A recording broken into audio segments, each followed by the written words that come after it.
Ruslan. Ladies and gentlemen, it's the sit down many of you guys have been asking for today. I got my mellow, my man, the legend himself.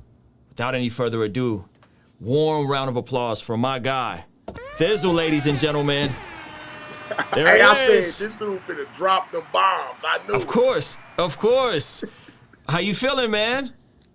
Man, I'm good, man. I'm feeling about as good as your camera look, man. Man, you like you in the metaverse, man. Man, I'm glad to be here, bro. This is 3 years in the making, Thisl. Let's just jump right in, man. You put out this video, CHH. You just said CHH on your Twitter. And man, did you let it fly. You said a whole lot. I agreed with everything you said in the video. There's no point of contention I have. I got nothing to push back against. And so what's been the follow-up since the videos came out? And then I got a couple questions about some of the things you said in the video. Obviously, you're an OG. You've been around this thing since 2002, around the same time I kind of got around. Future Shock, Tunnel Rats, you were kind of more on the cross-movement reach side, you know what I mean? And so what's been the reaction since this video came out? Man, it's crazy. But honestly, the overall response has been people just saying, like, I rock with it. Like, thank you for saying what you said. And you know, every time you do stuff that some stuff you say, it will rub some people the wrong way. You had the people that, like, in private be like, yo, like they whisper, thank you. You know? Yeah. But the crazy thing for me is, bro, like, I'm not one of the people to try to play dumb. Like, I don't understand something. So I understand the level of influence that God has given me and allowed me to build. I understand people listen to what I say, but I'm going to be, people have always told me, when you say something, I take it to heart because you don't always say something. You know, like if people notice, even with my Twitter, man, you might see me, it depends on what it is. You might see me post something once a month. Like my IG, it might be once every 3 weeks. If I go on a spree, it's like once a day for a week. You know what I'm saying? It's a rare occasion now that I say something, but whenever I see stuff that's dear to my heart, I gotta say something. And so I ain't gonna lie. When I said what I said, I didn't think it was going to catch wings like it did. I knew people would see it and listen, but I thought it would be a certain group of people that would see it and listen. You know, that's why, like, I ain't posted on my IG, my Facebook, like none of that. Like, people that follow me, they know I whenever I post something, it's usually music or a video of me just talking in the camera, saying some stuff. Like, I got videos with thousands of views. So I know people listen to what I say, but I didn't think people were going to listen to that hard. And that's why I only put it on my Twitter, because I don't like saying certain stuff in front of everybody. But the internet is everybody, I guess. So, you know, it been good though overall. I ain't had, you know, you got the few people that's like, oh, I disagree with what you said on this one point. Well, what do you say about this? And they want to pull you into a 4-point debate, and I don't have time for that. So I'm not 4-point debating nobody over something that I know is true. You know, you got the people that feel like I've said this 100 times. Now they listening to him, but overall, you talking about 10 versus 10,000. You know, Right. Amen. Now, so those of you guys that are kind of missing the context, basically Thisl just put up a video sharing his experience in Christian hip hop, talking on some of the issues we've had in Christian hip hop in terms of some brothers walking away from the faith and other brothers having some, you know, moral breakdowns and stuff like that. But I want to go back to the beginning. You said something really interesting. I think you opened with the OGs didn't fail these young cats. And you really drove in this idea that, like, man, stop assuming that the quote-unquote OG. First of all, you were like, what OG means something totally different in the streets. Like, when OG, you know, that's a different degree of respect. And so unpack that for me a little bit. Like, when you say, do you feel like there's this sense that people keep saying that, like, yo, oh Jesus, and where's that coming from? Like, why do people believe that the quote-unquote OGs are failing the young cats? So when you're dealing with music, when you inside a music culture, whether it's Christian or any music culture, man, you're going to run into and deal with some of the most bitter people in the world, just being 100. Like, a person that has attempted, and it's probably like this in the movie industry and other industries, but when you have people that feel like their career or their thing that they were pursuing didn't go as far as it could go. For whatever reason, it didn't go where it could go. Like you have people that get bitter, you know, Mm-hmm. so they go back to, and you always got to look for somebody to blame. Mm-hmm. So it's like, oh, this person doing it, this person did it, this Mm-hmm. person doing it. And so inside of a space that is art driven, whether it's producing or music or journalism or whatever the case is, Mm-hmm. like when you have people that didn't reach a peak point that they felt like they were supposed to peak, Mm. CHH has a lot of people inside of it that critique. Like a lot of Mm. people have been hurt, like have valid hurts, you Mm-hmm. know, by, you know, several different people or whatever the case may be. And so in that situation, you tend to have people in the midst that all they do is have something negative and they look for an opportunity to find something to say. So with the Gavi situation, you had people, I saw several people post things like, yeah, CHH, look, Mm. hey y'all, I told y'all. And it's like, yo, Mm. like that's so whack. You know, that's so whack to me. And Mm. I kept seeing people say the OGs letting CHH down. There was never no, like there's a different thing that happens in the street and street coaching and what happened in CHH. You Mm-hmm. see it with some people, but you don't see it in the way that you should. Like Mm. even with us, when we were running around, me and Flame was talking about this today. We were talking about, man, like we were kids running around impacting thousands and thousands of people. Not one time did somebody older than me pull me to the side and say, bro, like, I see what you're doing. Like, Mm. it's amazing. Let me help you get this right. How are you Mm. doing right here? How does this look in your life? Like when I Wow. was in the street, I remember being posted up one day in the hood, and I Mm-hmm. was on these steps where I used to be hustling, and I was a little boy, probably like 13 years old, and it was a group of older dudes. Like I looked up to all of them. I knew who all of them were. And they saw me sitting there. It was like on a Sunday evening or something. And they like, man, what you doing out here? I'm like, man, I know what I'm doing out here. And one of them said, man, I watch you all the time. Like you dedicated to what you doing. And he pulled me under his wing, like, yo, let me show you what you're supposed to do. Let me show you how you're supposed to be doing this. And a lot of times in CHH culture, you didn't see that happen. You saw it happen with probably between a few different people. Like I myself, I do it to young boys all the time.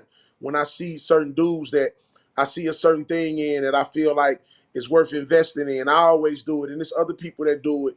You know, I know Trey do it with a lot of the young boys, and Mm-hmm. Andy do it. Mm-hmm. You've done it. I Mm-hmm. posted a while back on the thing on Twitter. I said, if Ruslan tell me to look at a young boy, I'ma look. I said, because Ruslan be right. You know what I'm Mm-hmm. saying? When he Appreciate that. like, hey, check this dude out, or he gonna be this. And so Mm-hmm. I've seen you do it. I've seen Craig do it. I've seen Andy do it. A lot of people do it. Flame do it with Mike Real. But it's just not the culture. So the OG thing isn't in place anyway.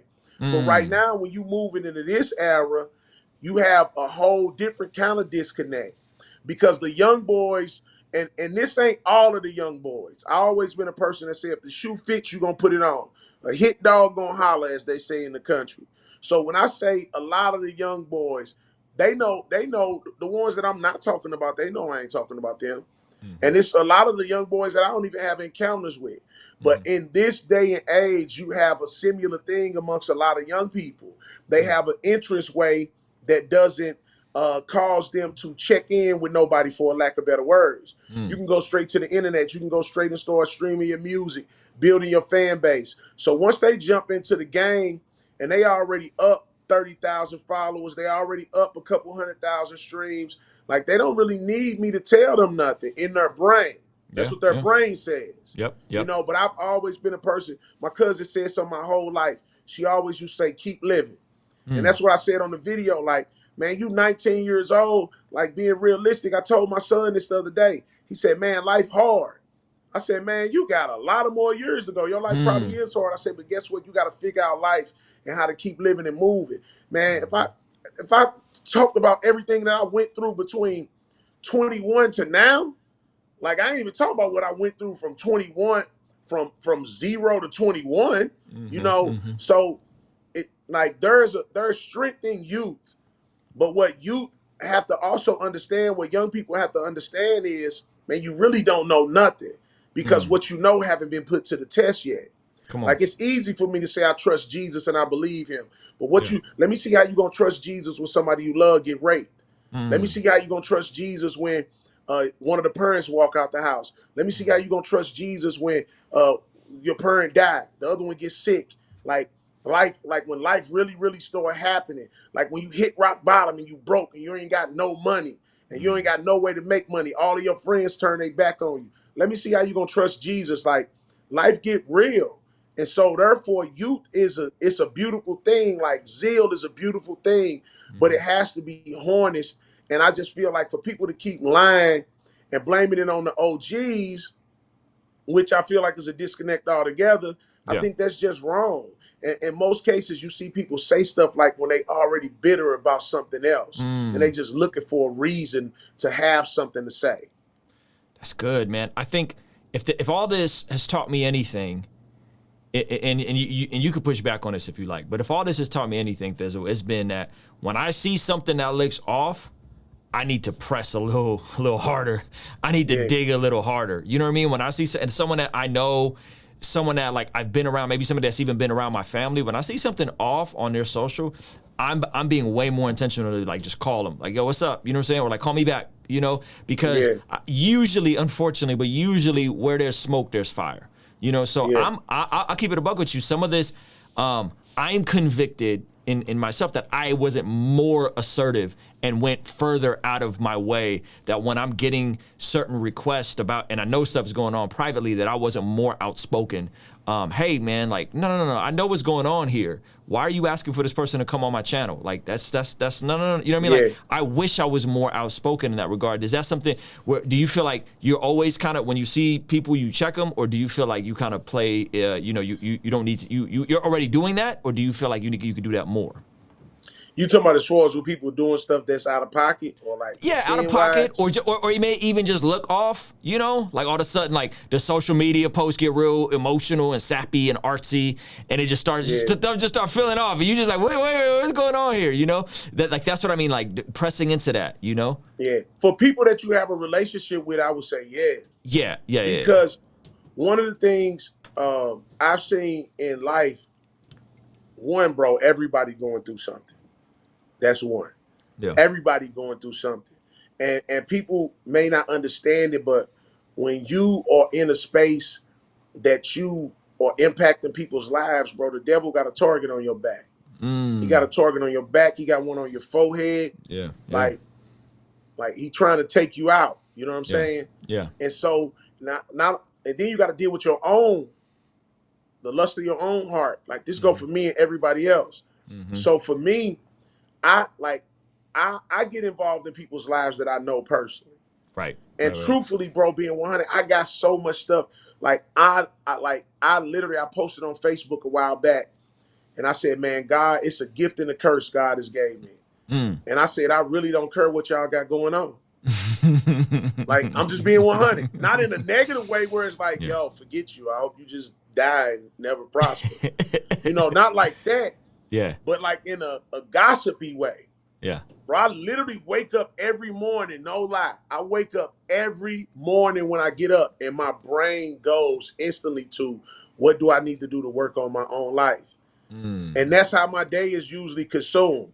If my day not consumed with that, it's the day when I get totally distracted by the internet and just be scrolling and looking at stuff. I don't even post nothing. I just be looking, reading stuff, listening to videos or whatever, like reading blogs or stuff like that. But when I wake up, I read my goals, what it is I'm trying to accomplish, and I go at it.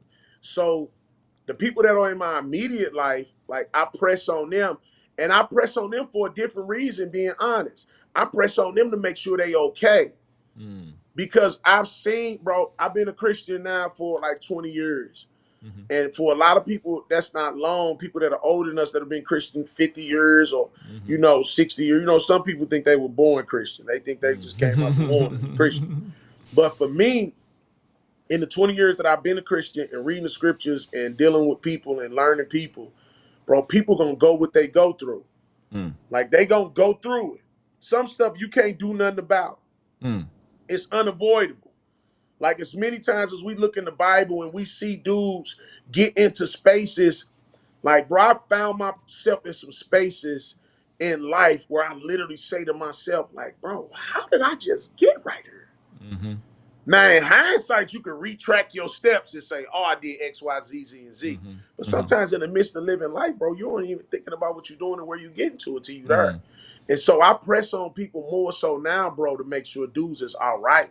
Man, people like taking themselves out. Like people killing themselves. Like they losing their life. Like there's people out there that's laying in the bed all day that don't wake up and get up out the bed because they so depressed and they so drained from everyday life, you know. So I press on my people around me now to be like, man, are you okay? Or you cool? And the process of sanctification, I really trust the God.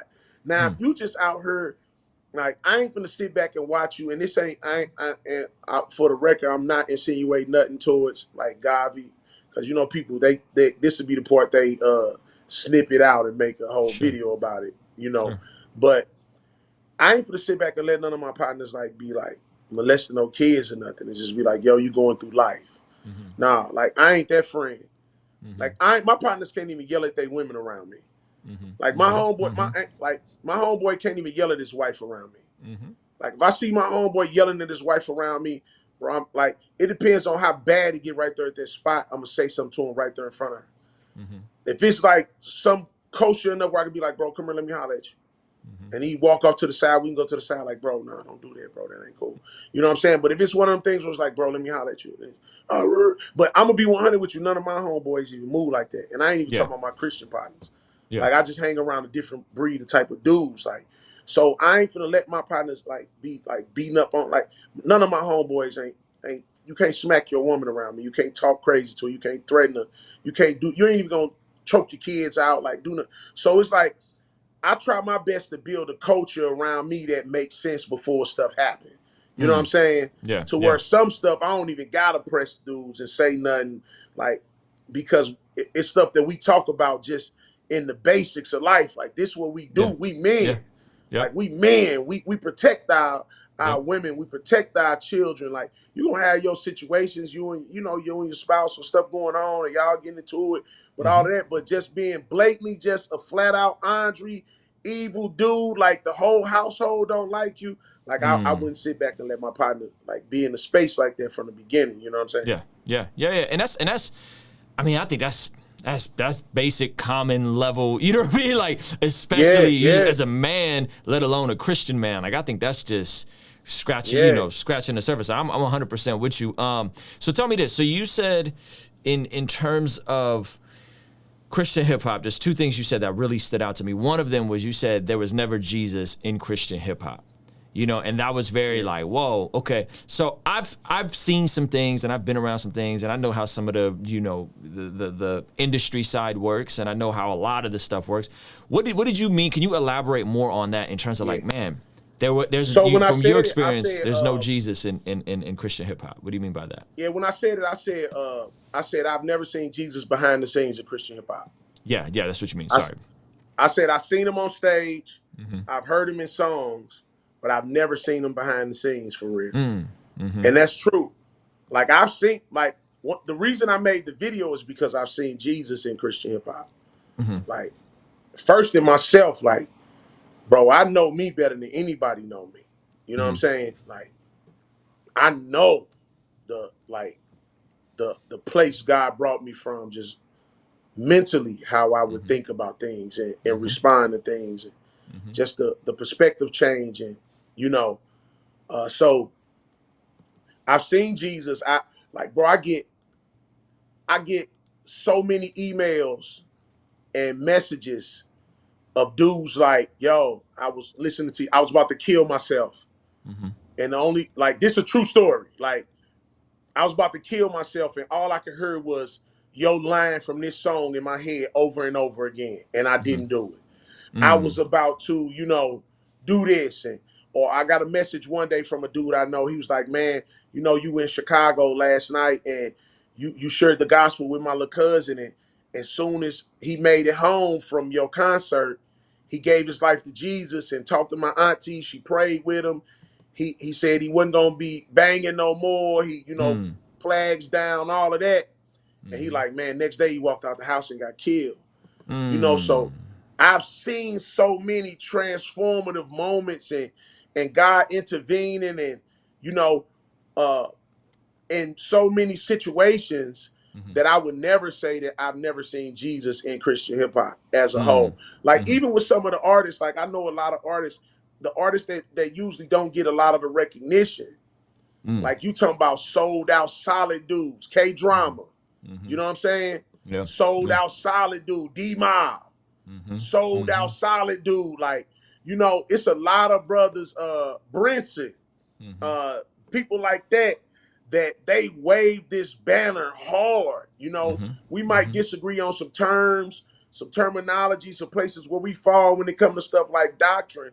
But I'm talking about dudes that's die hard, standing 10 toes down on Jesus is the Savior. That's the route to heaven. You know, let's get it popping. And they standing on it. So I've seen Jesus in CHH for years. When I say behind the scenes, that's what I mean. Like, when you walk out the room, somebody talking about you, and this person putting his mouth on this person, and you going to do business. And like I said in the video, man, the only times I've ever been beat out of money by a company has been by Christian companies. Like I ain't never, like the mainstream, like it's Christian companies I did good work with, you know, like Syntax.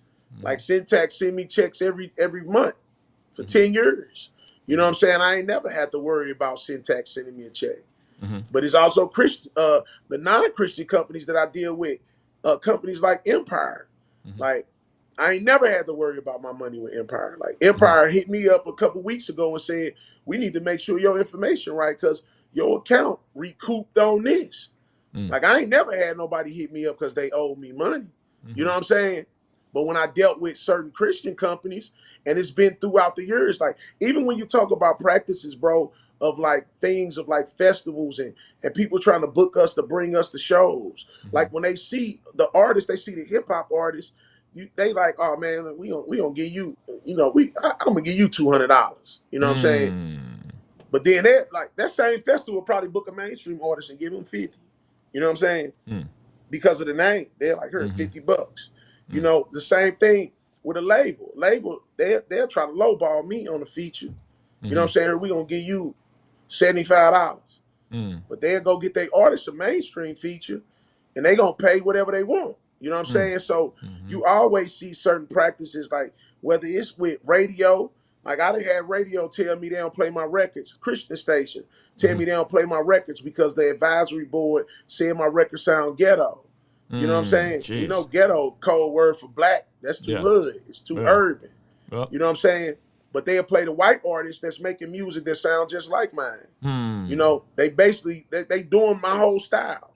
You know what I'm saying? It's just a little fluffier because they ain't cut from the same cloth I'm from. Like, I'm just being 100. I had a radio PD tell me before, like out of his own mouth. Like this is my word before God, bro. I had a radio PD, a Christian radio PD tell me before out of his own mouth. I asked them why they didn't play my records. He said they sound dark. I said, well, y'all play this record and it's way darker than mine. He said, well, I'm gonna be honest with you. He white. We're trying to reach a white audience. Sheesh. That was his exact words to me. Like those were his exact words. This is a Christian radio station. And so when I said I ain't seen Jesus behind the scenes, that's the stuff I meant. You know what I'm saying? Like me turning my books into a Christian publishing company, then they go bankrupt as soon as they get my books. You knew you was going bankrupt before you got them. I paid thousands of dollars for them out of my pocket. You know what I'm saying? Did nobody give me nothing back? I wasn't offered an apology, like nothing. You know what I'm saying? So that's what, when I said that, as far as like artists, like you got dudes and artists, man, like I've seen it's artists all around the world, brought them in all the way to Australia, like dudes that love Jesus. Like you see acts happening all around the world, like people putting in work in the community, they doing the stuff they supposed to do. When I said that on the video, I said behind the scenes. I've rarely seen Jesus behind the scenes. I've seen him on stage. I heard him in songs. You know what I'm saying? Even some of the times you hear him in songs. And then you meet the dude and you like, I hate I ever met him. You know what I'm saying? Like, for real. Like, I done met some Christian artists, bro, I'd be like, bro, I hate I ever met him, bro. Because now I got a whole nother thought about him in my brain. So okay, so thank you for clarifying that. Okay, that's actually that's actually helpful. So behind the scenes. So my next question would be like, is it advantageous for people to participate in a industry, which we're really talking about is also somewhat connected to CCM, somewhat connected to the broader Christian music world, right? Is it advantageous for people to do that when then the music is going to get dumbed down to soccer moms? No disrespect to soccer moms or homeschool moms. No disrespect, yeah. My wife homeschools our kids, right? But soccer moms, homeschool moms, 7th and 8th graders, 9th graders, right? Youth group kids. And then, to your point, you said Christian hip hop then just becomes a gentrified version of hip hop. It becomes the softer, staler, safer version of hip hop. But I guess my question would be like, why have we participated inside of that industry for so long? Was it really just kind of like a means to an end? Like, why would we want to participate in that where a radio person could tell you to your face, like, no, and I know what artist you're talking about. Say, no, we'll play this artist. You know what I mean? And but because he's white, like, why even cater to that demographic when it's so detached from the reality where specifically your music is coming from? So this the thing. I think with a lot of us, we were coming in, like there were a lot of dudes that did Christian hip hop before us. And we were coming in though in a new space than them. And man, when we first started doing music, I know I could speak for myself. Like, bro, I just was happy to be alive. So I knew a lot of stuff about the music industry. When I came into CHH, I came into CHH like teaching dudes music industry stuff. I always knew stuff about music industry, like, because I learned on my own. And I had partners back home in St. Louis. By the time I came into CHH, I had partners in St. Louis that had an indie record label that had already sold 100,000 records, like, countrywide out of St. Louis. Like, they knew about distribution chain. They knew about putting on tours. Like, they were selling records. Like, and these were my partners. They taught me studio. They taught me how to use Pro Tools. They put me on my first big show, in front of bigger artists. So I already knew so much about the music industry and sitting in. But when I came into the Christian world, you didn't know what the landscape was until you found out years later. So when I first came in, like, you jumped in and you like, oh man, I'm just happy to be alive. I want to tell people about Jesus. But I was met with resistance from the beginning.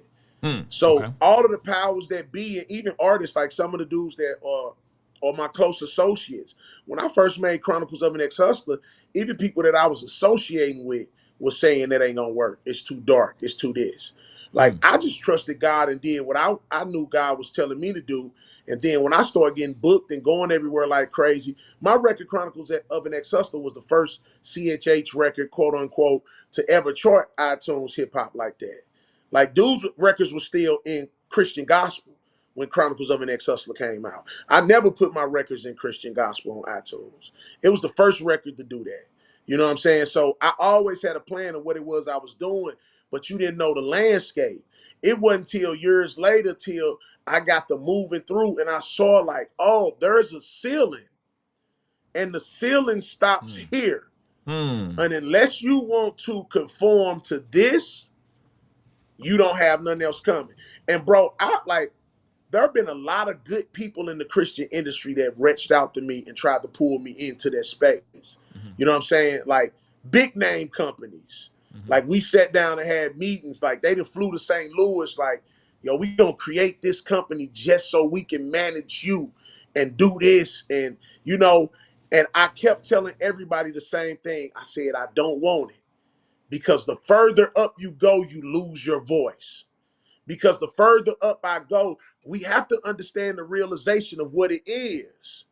Like, any space that you're in, you have to understand the realization of what it is. So I don't think it's a negative thing altogether that Christian hip hop, because even when I asked the radio program director, he said our reference committee, whatever you want to call it, when you had people listen to records, he was like, our committee, they think your records sound ghetto and too hard, right?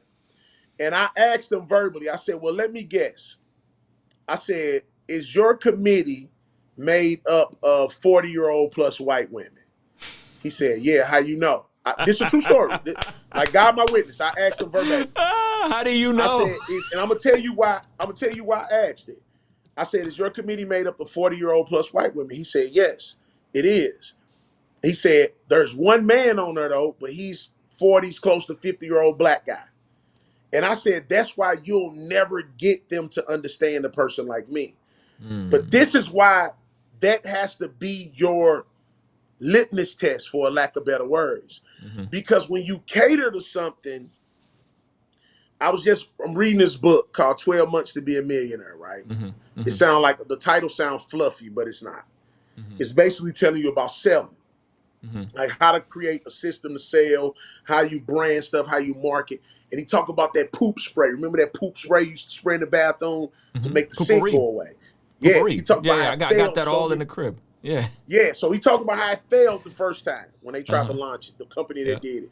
Then he said after that, the lady said, oh, I know who to target, basically. I need to target women who are tired of smelling it in their house.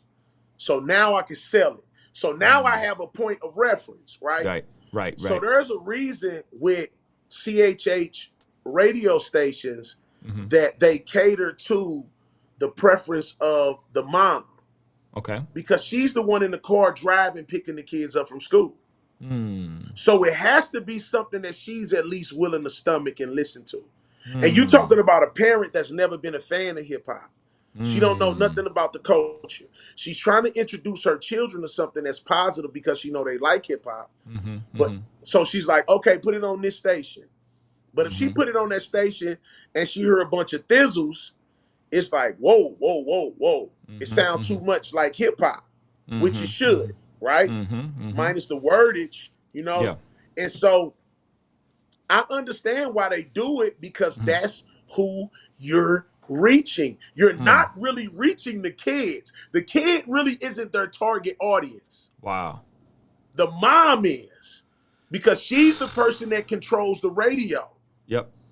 And that's the person that when they listen to the station, these stations are listener supported. An 8-year-old kid can't support a radio station.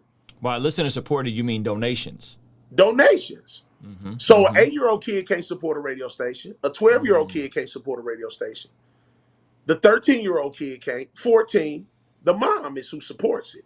So I understand the system and the way that it's set up. I think now that we've come to a point that we realize how the system is set up and the way that things work, I don't necessarily think it's a bad thing. Like, I do fully stand behind what I said with CHH is a gentrified version of hip hop.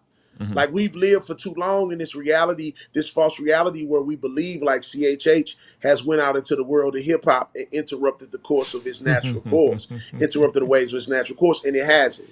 You know, like you don't see mainstream artists inviting CHH artists on their records. Right. It's always a CHH artist. It's one of us inviting them on our records. Yes. You don't see them pulling us into their space to say, I value your input. Let me have your input into my space. You know, so there isn't this huge impact into mainstream culture, but there has been a huge impact on culture. So I don't think it's necessarily a bad thing. I think so. Now hold on, unpack that a little bit. To a place where we start building things. Yeah, unpack that a little bit more. You said it's not a huge impact on mainstream hip hop culture, but it is a huge impact on culture. What do you mean by that? Because the kids, the most, like, a lot of people go for influence and they go for the people. They go for big people, right? Okay. It's like, if I want to influence somebody, you see this with a lot of pastors, right? Yeah. You know, well, I ain't gonna say a lot. They're gonna get me again. Man, I be talking too much. I be doing that Kanye stuff. I be trying not to do it. But so with some pastors, right, they'll go after celebrities. So you'll have pastors, they like, if I can get Kanye, I can influence everybody that listens to Kanye, right? That's how some people think. If I could get, you know, this person or that artist or this movie star or this person, I can get the people that they influence. But influence doesn't really work like that all the time. So the reason I said it works with, it has a huge impact on culture, is because the kids that are listening to it, they are influential in their space. So that one kid might influence 10 people. And I've seen it at the shows, like at the merch tape. where the mom would literally come to the merch table, bro, and she like, give me 10 CDs. She like, I got my nephew, his neighbor, the kid from down the block. They got like 10, 15 kids with them. Because when the kids leave and they go play the music, they playing it for their friends like, yo. And the friends like, oh, this is dope. What's this? You know? Right. So you're talking culture from the bottom up, instead of the top down. Okay, I like that. So okay, I like that. CHH has had a huge impact on just culture. And like, man, I was talking to Andy the other day and I told him, I said, bro, I wish somebody would have did an unashamed documentary back in like 2010 through 2013. I thought there was somebody working on one. Art. He was. I don't know whatever happened Texas. to him. Yeah. But I was like, I wish somebody would have captured the footage and the interviews from back then. Because now, if you interview us, most of us, it's not going to be the same thing. Even myself, I'm not going to talk the same way I did back then. You know what I'm saying? But I told him, I said, I wish somebody would have captured that. Because, bro, what we were doing, and not just with the unashamed part of it, but also with what everybody else was doing in different pockets. Like we impacted thousands and thousands of people's lives, bro. Think about going to, I remember going to KAA, you know, the 4th of July concert that they had. And it being 3,000 kids out there from all over America. And they all singing the songs word for word because they've heard them from the first day that they made it to camp. Those 3,000 kids, bro, they went back home and turned on everybody they knew to that. Yeah. So I think CHH has had a huge impact on culture as a whole. But I think the problem comes in where there's a delusion on what it is. Yeah, that's good. Like it is a gentrified version of hip hop. It isn't. It wasn't let's move into the community and change the community. It's let's move new people into the community. Come on. You know what I'm saying? No, that's good. That's good. Thisl, we got over 440 people watching, but we only have 300 and something likes. Can y'all please smash that like button one time? Make sure you're subscribed if you're enjoying this conversation with my brother Thisl. We got a lot more I want to ask him. Okay, so here's my question to you, man. And again, this is if I'm following along, this thing starts getting built. It's built on the old methods of other people that have came before guys like you, guys like me, right? Guys that wanted to assimilate into what was already pre-established within Christian music, whether it was Black Gospel or whether it was CCM. So people are trying to be a part of that system, those radios, those festivals, those tours, right? So then it makes this impact. Lecrae, Reach, yourself, other people that are doing stuff. My question to you, though, is now what we're experiencing with just the way people are with their faith, right? People get saved, they go through struggles, their faith evolves, they may go through a season of crisis, deconstruction, deconversion, reconversion, reconstruction, right? And I think the part that alarms me about this is when you get saved, you're naturally radical and on fire for Jesus. But that's probably not the time you should start out building a music career. It's like within the first couple of years and stamp yourself as the Christian, I'm a Christian rapper, guys. I'm here. Jesus is gonna make me famous for the gospel, right? But that's kind of the energy, right? Low key. But some people, not all people. And so what tends to happen is people have crisis of faith. You said it yourself. People's faith is going to evolve. The way Cass was talking 10, 12 years ago, everybody is 1,000-point Calvinist. Maybe not you, but the rest of the community was around. I never You know was. what I'm saying?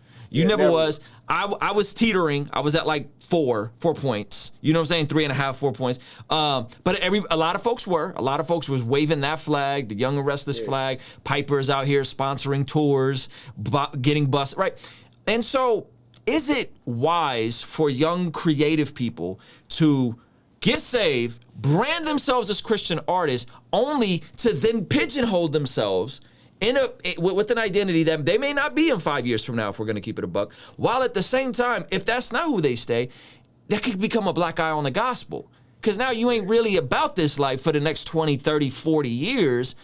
This was just, I was just with the homies and they was playing at churches, so I thought I might as well start rapping about Jesus playing at churches. And so this is what, and now you build this whole career, and how many brothers have we seen build a whole career and just be like, yeah, I don't really want to do this no more. Yeah, I don't really want to rap at churches no more. Yeah, I don't really want to be a Christian artist no more.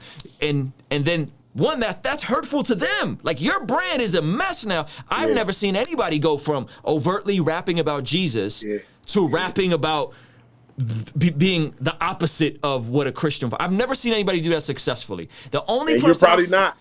Yeah, and you're probably not. The only person I saw sort of do that was Ahmad from 4th Avenue Jones, and that was like what he did after 4th Avenue Jones. It still wasn't as big as 4th Avenue Jones was, right? And now, but I've never seen anybody do that. So it's like, this isn't helpful to the folks getting saved and starting to rap. This isn't helpful for their careers.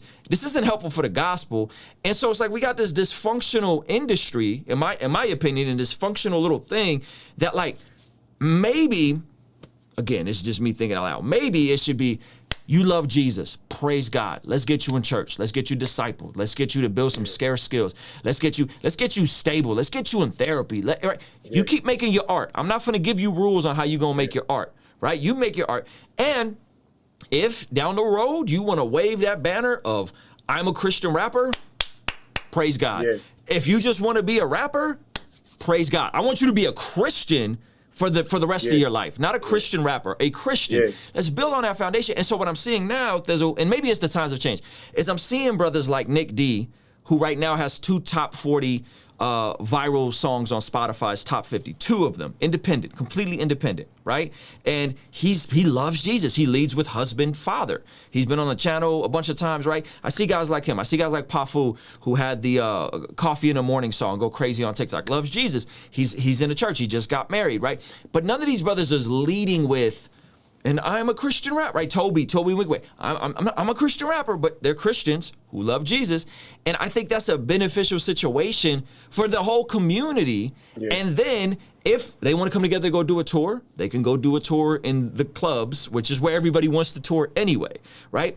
Like, is that the path forward from here? Like, do we need to just burn this to the ground? And I don't mean, like, I'm not trying to be hyperbolic, right? Because that sounds really radical. But like, does this thing need to die to an extent so that it could be rebuilt on a firmer foundation? I think that people need to start accepting nuance. Okay. Talk about it. Let me tell you what I mean by that. Like, I'm a firm believer. I don't believe what nobody is doing, or just being 100. I don't believe what nobody is doing or gonna do can put a black eye on the gospel.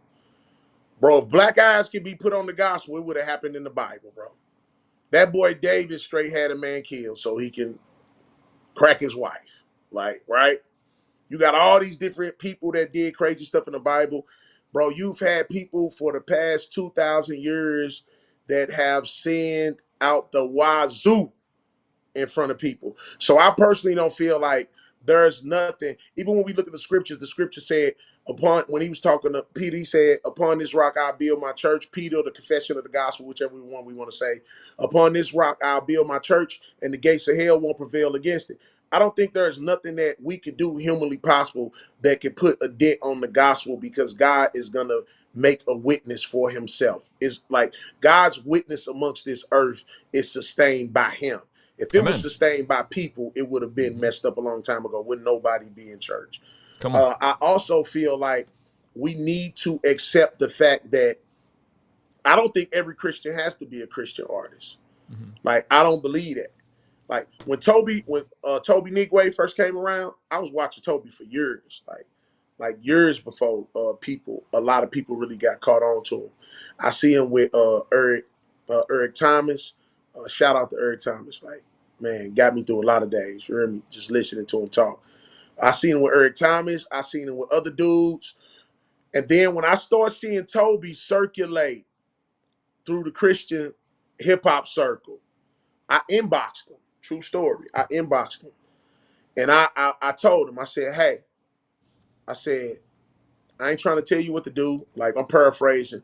I said, I ain't trying to tell you what to do. I said, but unless God has put it on your heart, I said, I see you like making your way, like through the circle, like people pulling on you, like, you know. I said, unless God that put it on your heart to label yourself as a Christian rapper. Come on. I said, don't start taking the money. Don't start doing the shows. I said, don't do none of it. Wow. I told him, I said, I think you'll have a much larger impact with what it is that you do if you're never associated with this circuit. And the reality is this. It's a reality, bro. When you come into the Christian rap circle, people can believe it or not believe it, but you put a limit on what you're capable of doing when it artistically. Yep. Like, artistically, you put a cap on what you're going to be able to do. Right. Right. Because once you enter the, I had this same conversation with somebody else earlier. I said, when you come into somebody's house, you got to follow by the house rules. Come on. So the house rules in CHH, if your stuff isn't overtly Jesus, there's only so far you're going to go. It just came up in this stream right now, Thisl. I mentioned Nick D, and somebody said, but Nick D don't ever rap about Jesus. Yeah, it's if like, you don't, that's what I'm saying. But how many, like, what is the quota? What is the point, right? And so, if you don't overtly rap about Jesus in CHH, there's only so far you're going to go. Because the people that are gathered here, that's what they gather to hear. That's what they come for. So you got to understand, when I come into this space, this is what people want to hear. So I think most of the artists in this space know that now. You're not going too far. But you can be a Christian and not make music that says Jesus, Jesus, Jesus, Jesus, Jesus. Yeah. I think Toby does an amazing job at that. Yeah. And I'm gonna be 100 with y'all. Like, I'm gonna tell you, I'm gonna bring up a whole nother real factor. Like, that's just the truth. Toby could not have overtly talked about, dressed like that, and represented Black culture the way that he do and thrive in Christian hip hop. Wow. He wouldn't have been able to thrive in Christian hip hop like that, using the terminology he used and the way they dressed and the African symbolism. Because he's from Nigeria. So, but he wouldn't have been able, like, when you think about, you have anybody that has a business, they think about the target or the market of people that they are reaching. When you come into this space, that's who you're reaching. So I think there needs to be both. I think artists need to be, so if a new artist comes in and they say, I'm a Christian, right? Because this the thing, bro. Like, let's just be 100. The dudes that don't mention Jesus that much, and the dudes that do mention Jesus in every song, they all sinners. They all might have some type of issue at some point. Like, but you'll have a dude that don't mention Jesus that much, and the boy be killing it in real life. You know what I'm saying? Like, and I think, go ahead. I think dudes need to, when we bring an artist in, like, churches need to do a better job though too at developing artists, like being 100. If you're gonna take upon the complete role of discipling the artist, you got to think about the whole thing. If you got one of those churches where, you know, artists continually come in, I remember E said this, Eric Mason. He had some artists at his church. He was like, I don't know what to do with them. And it was kind of like, I don't know what to do, something. And I commented on this post. I said, E, I said, you disciple them in the gospel, I'll teach them about music. Come on. Because that's your flock. That's part of your flock. I want them to, you teach them about Jesus and the gospel. Because that's what you do. I said, if you need my help, I'll teach them about music. And that's what I think churches got to start doing. When you get new artists come in and you disciple them, you know they ain't stable. Like, don't let them, like, don't encourage them not to run around and jump on stages. Encourage them to keep making music so they can polish their craft. Get people in front of them to ask the questions. How do you want to finish? What do you think you want to do? What type of music you want to make? Come on. You know what I mean? Like, how do you want to create music? Every artist that's a Christian does not have to overtly make Christian music, in my opinion. That's good. And I think there are brothers that do a great job, to your point, of making music that is overtly Christian. Loves is I mean, like I was at Flavor Fest this past year, and I performed the same night as Brian Trejo, and I had some splats with Brian Trejo. He said something weird about KB, and I get really defensive of KB just because I know how solid of a person KB is. Long story short, I met Brian Trejo. We kicked it. Really cool guy. I watched this set, bro, and this brother came out, and Thisl, I kid you not, he didn't do one song that was released. Every song was brand new, not even recorded. And it was like straight, like spirit-led. Like, man of God, play track, and they go, and he's just pouring his heart out to Jesus. Like every record, it was beautiful. It was like worship. I've seen it before, bro. It was amazing. I was like, and he could rap, and he can rap, and he could preach, and that is what he's on. And I think that is so beautiful. And our brother's, despite whatever disagreements I have, solid guy.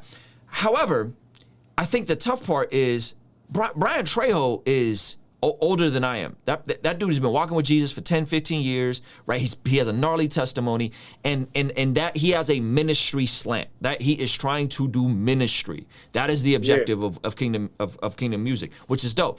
And I get it now. I didn't get it before. I get it now. But there's other brothers that yoke is being placed on them. That mantle is being placed on them. And they're fresh out the streets, fresh out living in the world, fresh off of pills, fresh off of fornicating and being womanizers. And all of a sudden that you're now held to the standard of a pastor. And to me, I always say, I want my theology and it's dangerous, and I want my preaching to come from pastors. Like, I want my preaching to come from pastors and guys that's all they do, and I want my art to come from artists. You know what I mean? And then there's weird hybrids that I think as a Brian Trejo or a KB that I think like they can do both, right? Like they can do both, and but that's the outlier. That should be the norm. Yeah. Like that shouldn't be the standard, but that's what we got now. It's like everybody was forced into being this like rapper pastor guy. And and how do you build culture where a lot of these guys are still struggling, and many of them never went to therapy, they never got counseling, they never dealt with their trauma, and now they're thrown into a limelight based on proximity, and they got to be these pastor, rapper, most of them are newlyweds. They just getting their family started. You know, it just creates a weird dilemma and a weird tension that I'm trying to figure out, because I care about the space. You care about the space. That's why we're having this conversation, right? Like we genuinely want to see things get better. And I'm just thinking like, man, what is the pathway out? Like how do we evolve and get better and make this healthier? And there is a space that's for Christians and churches, which is dope. Flavorfest had a great time. While at the same time, there's people that are missionaries and going into culture strategically and building something that is beautiful, like a Toby or a Nick D, or right, like they're intentional where they're at. And I think that is just as needed. But I guess they have to be okay with not appeasing the Christian consumer. Or does the Christian consumer need to just kind of lay off and I'm going to be 100 with you. If I was Toby, I wouldn't even have a thought about pleasing the Christian consumer. Okay. Tell me why. What he's doing is so successful, I don't think that probably doesn't even cross his mind. And this is the thing, bro. I'm going to tell you some real rap, dog. Like, I'm going to tell you some real rap, bro. And this is for real, bro. I'm going to tell you some real rap, bro. The Christians will go to a secular concert. The secular people not coming to Christian concerts. Come on. So you really, dog, it's the truth. You really don't lose the Christians going mainstream, bro. You don't lose the Christians for real. Come on. Because we all want to pretend, like everybody want to pretend like, oh, I'm just done with that. And there are some people that are.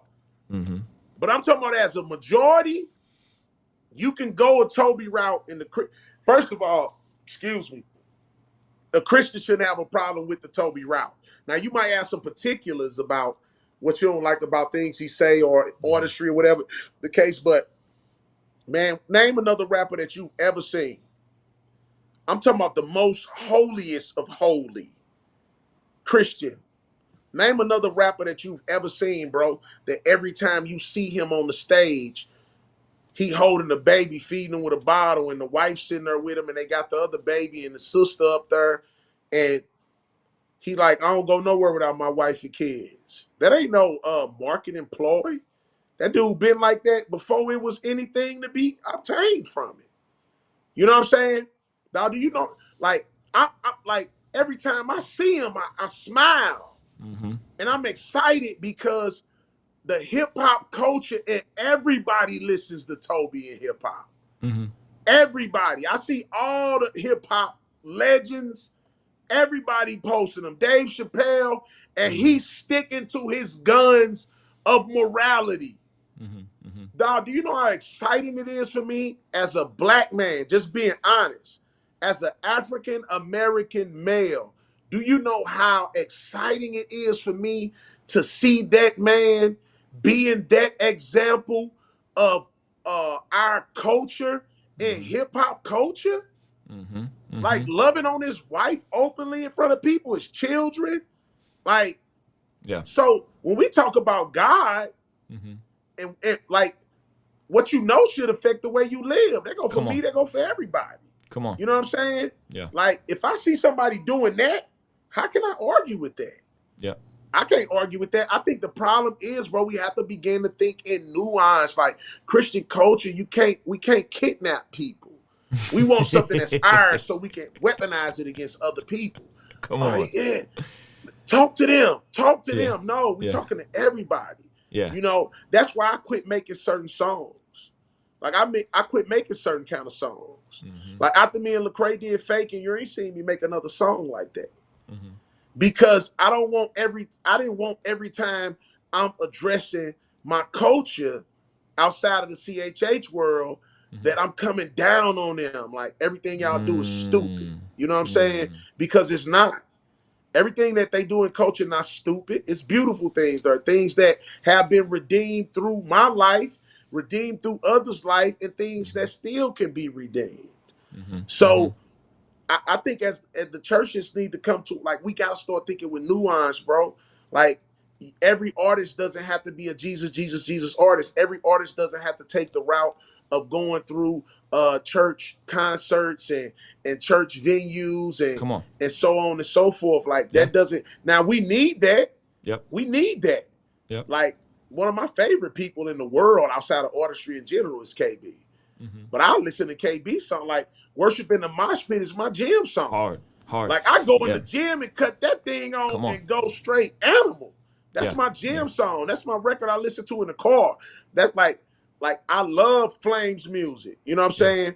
I listen to Flame stuff. Like, I listen to dudes that do overtly Christian music, but it's not the only thing I listen to, and it's not personally my preference, to be honest. We need people to do everything. We need people to do every aspect and still maintain their space. Yep. That's good, man. That's good. And you know, you talked about touring, like I was talking to Nick, and he's just like, why would I go tour? Like, I own my catalog. I make X amount off my DistroKid.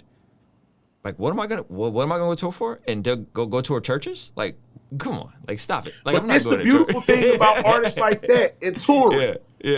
Bro, you can tour and not do churches and not do clubs. You don't got to do neither one.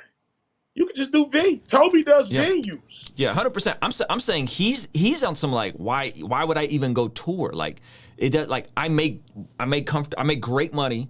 He lives in Culpeper, Virginia. You know what I'm saying? And, like, he's chilling. Like, but I say that to say, once he does decide to then go and tour, it will be venues, and there will probably be massive venues. Just like a guy like Russ went from, like, nobody knowing who he was to doing 10,000 people in LA, because he held out long enough that by the time he went, there was such a huge demand.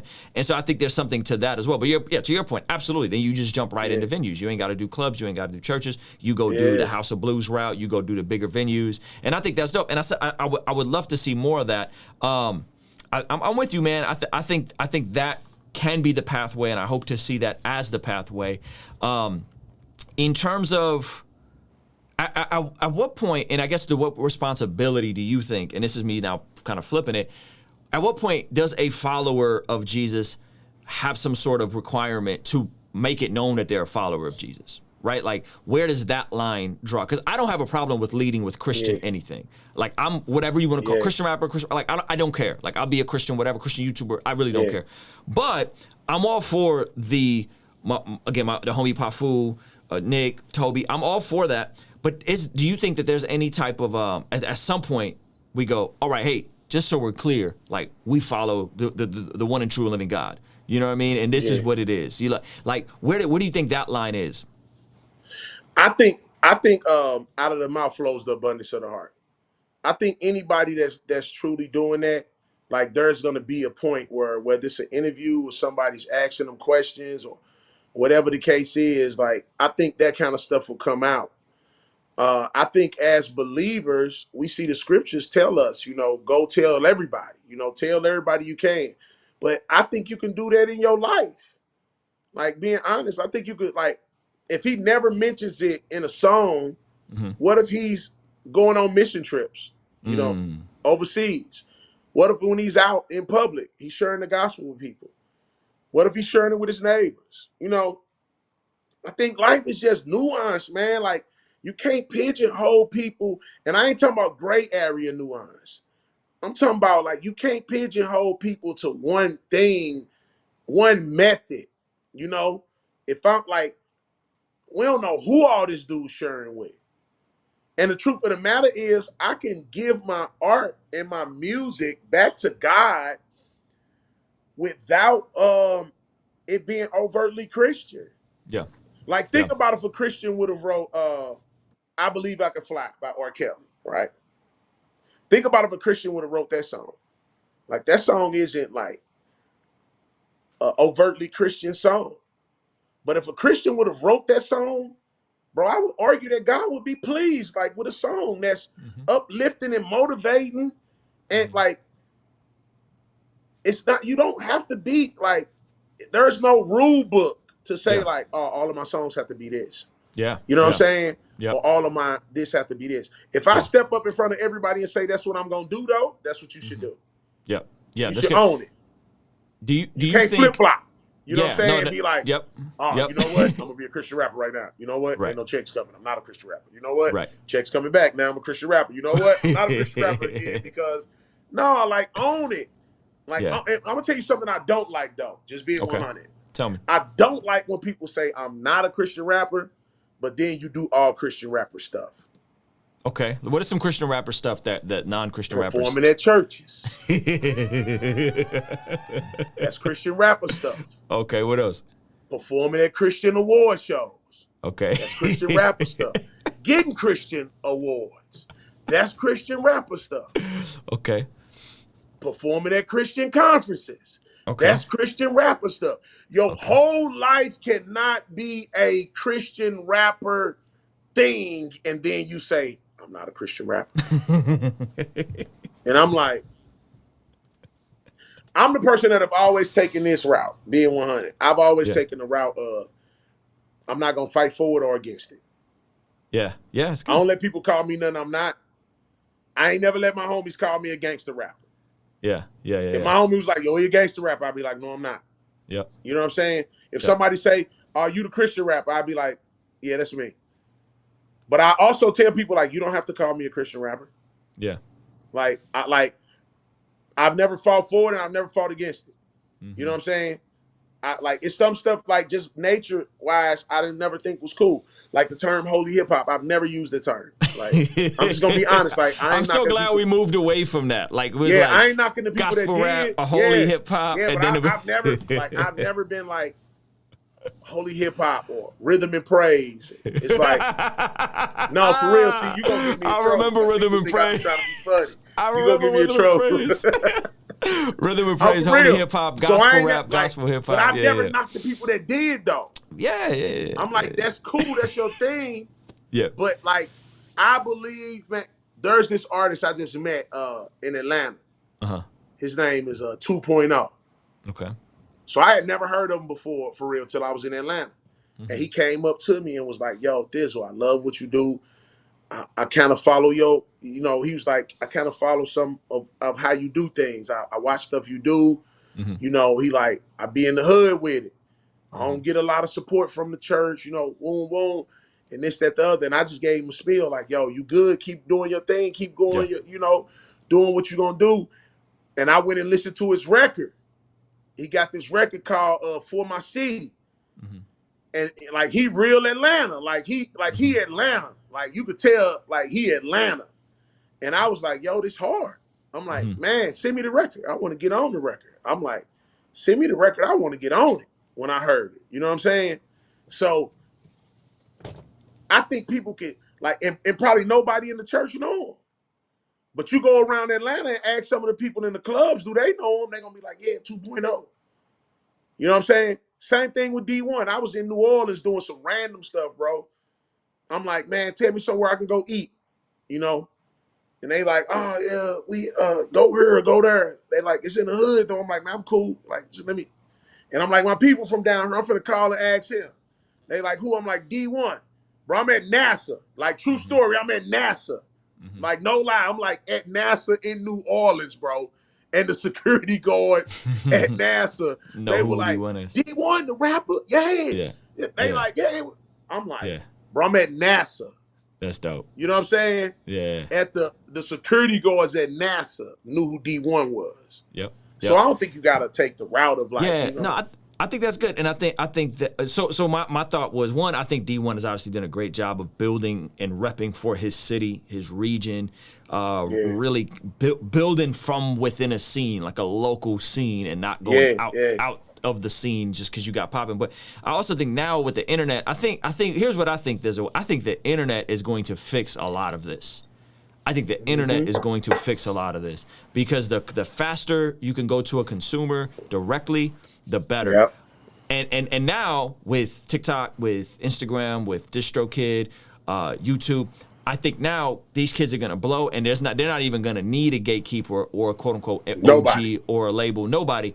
And so the conversations I'm having, the conversations I'm afraid to have, I feel weird having, is like, hey, I know you just got saved and you really just want to be overt about Jesus, but it's been 6 weeks. Like, you may want to consider like the long play here. In 2-3 years from now, 10 years from now, who are you? You know, because there's going to be more of these kids bubbling up, and I've seen Christian TikTokers, Christian influencers get popping for one thing and then try to pivot and it just be a mess and then not work anymore. You know what I mean? Like I've seen stuff like that. So I think that the internet is going to solve what you're talking about for the person that loves Jesus, wants to get into church, wants to get discipled and make music from that place. Praise God, that person, that's going to be fine.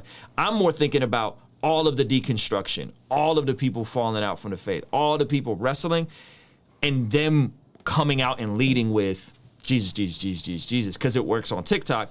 I'm nervous about that. Like, how is that going to play out in the long term with all of the stuff that's been happening with people? Man, I'm tell you some real rap too. A lot of stuff people be doing just be trends. Like people come up, like when some pop up, and it's like, I'm deconstructed. When people start using words I ain't never heard them use before, I start looking around to see where they got them from. I'm deconstructing my faith. And I'm like, okay, who just said that? Because there's too many people saying this right now. And sometimes, for real, bro, like, it's people that's serious. It's the same way, bro. Like, being one, it's the same way when people die, bro. Like, when people die, they don't nobody, like, these people don't know, like, half of these people that die. But it's the trend. You got to get on the internet. You don't see me jump on the internet and RIP everybody. Like, you don't see me do that. Like, I'm not going to do it. Like, everybody die, they jump on there like that's their first cousin. You know what I'm saying? Oh, man, we lost a good one today. And you don't even know nothing about their body of work, their songs, their movies. You ain't know nothing. All you know is everybody about to be putting RIP, so you finna put RIP too, so it look like you fit in. A lot of stuff people be doing be trends, bro. So some people, you ain't gonna be able to save them, like just 100, because they followers. So when everybody jump on the boat and say we deconstructing, or we and deconstructing is a good thing. Like, it's a good thing. Like, I don't think nothing wrong with a person deconstructing as long as you keep your foundational stuff intact. Like if you deconstruct all the way down and you knock your whole foundational stuff out, bro, I'm gonna question if you ever believed it to begin with. Just being 100. Like, cause some you really believe when the foundation is solid, you gonna build on that foundation. Like you gonna build on it. Yeah. Like, so if I deconstruct, there should be a part in my mind that it's like, oh, you ain't touching it. When you talk about deconstructing a building, like my family worked in construction my whole life. That's all my granddaddy and them did, demolition. When you talk about deconstructing a building and you pull something down, bro, it's one thing that's gonna be left on that building when you get finished, bro. The foundation. It's gonna be right there. That concrete slab gonna still be there. You can knock all the walls down, you can do everything you want to. It's some stuff inside of your deconstruction that you should have in a safe place and say, oh, this can't be touched right here. This part right here, this is here to stay. Now it's some things that need to be deconstructed in the structural systematic, the corporation side of westernized American Christianity. It's some stuff that need to be dethroned and deconstructed. Like that's just the fact. But when you start deconstructing and you deconstruct Jesus right out of everything, it's like, whoa. Come on. Like, hold on. How did we get to that point? Let's sit down and talk, rewind it. You know what I'm saying? Like, and I don't want nobody, like, you're going to have moments of doubt. Like, I done had my moments where I done doubted a lot of things, where I done had disbelief, where I done had all of that. Like, I'm not saying nobody can't disbelieve. I'm not saying you can't doubt. But I'm saying when you really believe something, bro, when you really believe it, there should be a part of it that's going to stay intact. But most of this stuff people do, man, they be following trends. Like, it's just like everybody just jump now, everybody deconstructing. You know what I'm saying? And then once you finish deconstructing, everybody going to be doing something else. Let me ask you this. You know, so some of these people you ain't going to be able to save because they followers anyway. Do you think, and this will lead me to my last question. I'm going to ask this question, and I got another question after this. But do you think the deconstruction thing is a byproduct of a rigid fundamentalist faith to everything? And this is what I mean. When we get into deconstruction, right, you said there are some things that need to be deconstructed against with the Western Christianity. And I would say, yeah, absolutely, right? And I guess for me, my view of Christianity has always been so broad, meaning that I grew up, I wasn't saved at this point, but I grew up Armenian Orthodox. That's how we went to church, right? So we talking the frankincense and myrrh, we talking the bells, like them singing in another language, not understanding the service at all, a lot of reverence, a lot of standing and sitting, lighting candles, right? And I remember early on, Armenians, which is, my dad is Armenian, there was this ethnic pride about like, we were the first Christian nation, right? And then as I kept traveling, I met some of my Ethiopian friends out in Toronto. And guess what they told me? We were the first Christian nation, right? And so Armenians and Ethiopia's always got this like, no, we took Christianity. This is before Constantine, this is before Rome, this is before any of this, right? Before Rome became a Christian. And that they split early, the first schism, and they split where there's the Armenian church, the Ethiopian church, and they've still been under the same like umbrella of the church. And then of course you had the bigger split schism of the 1050, I think, 1050. And then the Protestant Reformation came 1500, right? And so I think with deconstruction, I feel like everybody's looking at it through the lens of just Protestantism, or even worse, through the lens of just Calvinism. So you just deconstructing everything because your entire faith hinges on a Western Protestant 1,000-point Calvinist view, and then that's why you then go deconstruct Jesus. Well, I'm looking at it like, these Ethiopians been worshiping Jesus way before there was a Roman Catholic church. You know what I mean? They've been independent of that. These Armenians been over here. These Indians been over here, right? Like Thomas took the gospel to India. This thing is so much bigger and broader than everything after Martin Luther and John Calvin and Jonathan Edwards. Like this thing is so much bigger now. So I always push back when I talk to brothers that are like, well, it's just this, white supremacy, Christianity. I'm like, have you ever sat down with an Ethiopian Christian and really heard them out? Yes, they got a different canon, but they believe the same things. We got the same essential beliefs, the same close-handed doctrines. They view the same thing about the Trinity, Jesus, the Bible, the gospel, it's a marriage. It's the same. It's literally the same faith. without all the American nationalism on top of it. But that just comes down go be to, that. That comes down to how people think. Okay, tell me more. Because whenever a person tell me nowadays, when they say, man, the church need to be more diverse, I be like, the church is diverse. Because the church is a universal body. Come on. The church ain't just your little congregation with 150 people in there that's all black or all white or all Hispanic. The church is a global body. So it's diverse. So you could say we want to make our local congregation more diverse. But when you talk about the church being more diverse, the church is a global body. It's diverse already. Yeah. So it's how people think. Like, people think small. Some people think small. They don't know how to think and grasp the full picture of what's happening because it hasn't been presented to them that way neither. So sometimes we are trained to think so small that we put everything in a small box and see everything through a small lens. When it comes down to deconstructing, right now I see two things. I see people deconstructing because of Calvinism, and I see people deconstructing because of white supremacy and racism in the church. I was telling my homie JR, you know JR today, Courtney, Orlando. We had this conversation today, and we were talking about white supremacy and things like that in the church, right? And I told him, I said, let me tell you one of the reasons why it didn't affect me as hard as it did some people. Now, I was still hurt in a lot of ways, but I said, let me tell you why it didn't affect me as hard as it did some people.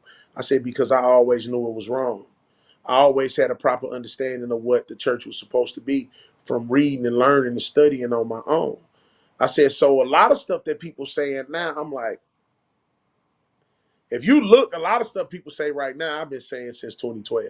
You know what I'm saying? Like 2011. I've been saying this stuff like when the whole wave came of everybody, you know, which I was glad in the sense everybody, you know, we make everything trendy to some point. But when people start speaking about issues, I was glad because I'm like, man, I've been saying this by myself since 2009. Yeah, you know what I'm saying? I mean, we had a song on the Breaks project in 2008, and the hook was referencing police brutality. You know what I mean? In 2008, you know, people like us, we've been thinking these issues. Like, I've been talking to you for years in private.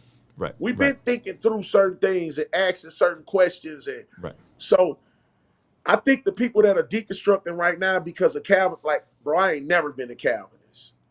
Like, day one, I stood alone. Like, I always stood alone amongst the people I was around. I'm like, I'm cool.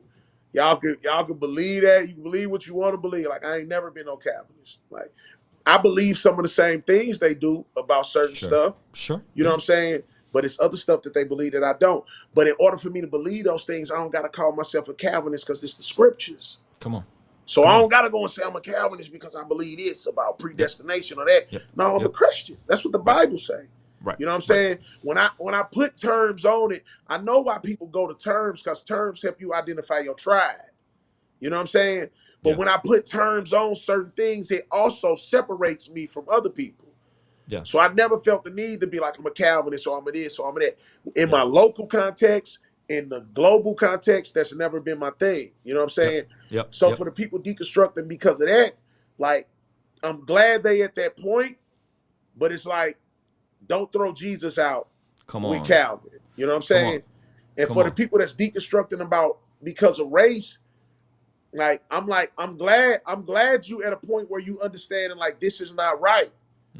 But don't throw Jesus out with it. I'm one of them people that believe, bro, it's some stuff that need to be tore down. Like, and if you want to turn it's some stuff need to be tore down that's wrong. I'm with you. Like, we could turn it down. Long as you're not throwing Jesus out the window with it. And cool. language you use, as long as you don't become an enemy of the gospel. As long as you don't become an enemy. You cool? Come on. We cool. Is that how you've been able to preserve your faith for this long? 20 years, you walking with Jesus. We probably got saved around the same time. You know what I'm saying? Is that how you were able to preserve your faith for this? For the folks that have been saved a couple of years, maybe folks are watching this, they are going through some sort of faith crisis, some sort of deconstruction. How have you been able to preserve your walk with Jesus. And from every measurable account, from the very first time we met to now, you've been more or less the same in terms of your core framework and foundation. Probably evolved on a couple of things, but you know, as have I. How has that been? How have you been able to stay solid with that? And it's a couple reasons. I'm gonna be blatantly honest. It's a couple reasons. One, I'm not a tribe thinker. Okay. Like when it comes to that. things that are negative, like I don't follow the herd. Like, bro, it was one point when everybody I really hung with were Calvinists. And I'm like, I don't care. You know what I'm saying? Like, dudes thought I was tripping. You know, I'm like, you know what I'm saying? Like, I'm cool. Because I knew what was right. Because is your personality more of like you cool with being a contrarian in the circle? I'm cool with standing alone when I know I'm right. When I know I'm right, I'm cool with standing alone. I stand by myself. I don't need nobody to be there with me. So that's always helped me. I never followed the herd when there was stuff that I knew was wrong.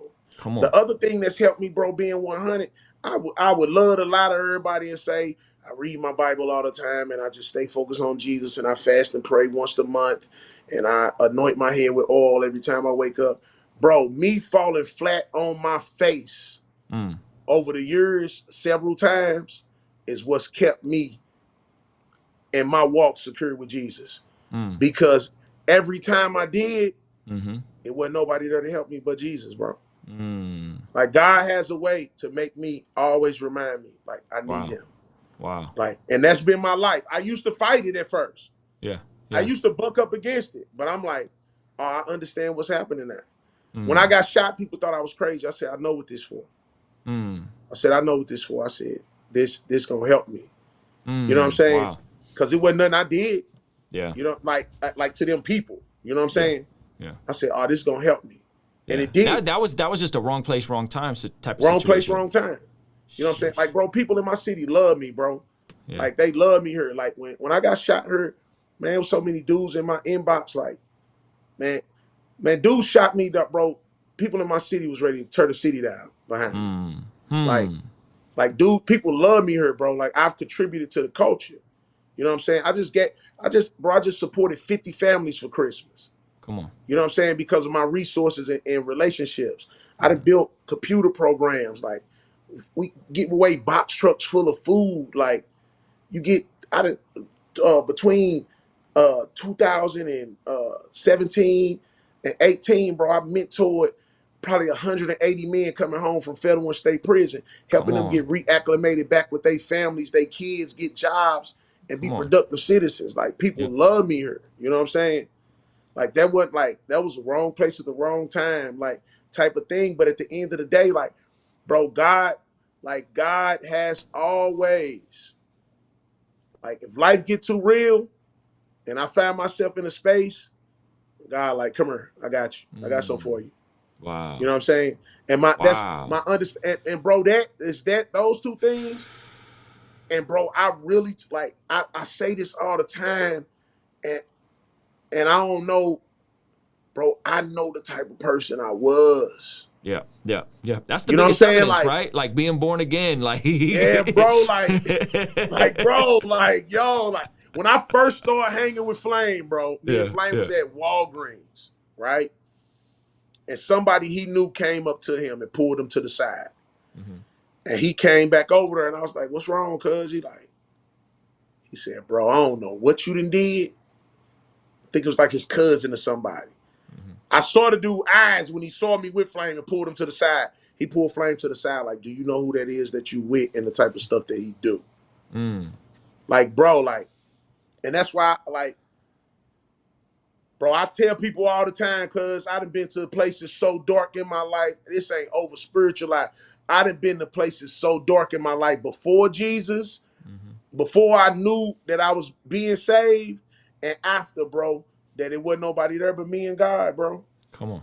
Like, me and God. Like, God has always looked out for me. Always. Like, always. And so, for me, I got this idea made. I got the same idea made up in my head that I did when I first started going to church. When I first started going to church, I used to walk up the street from the trap house.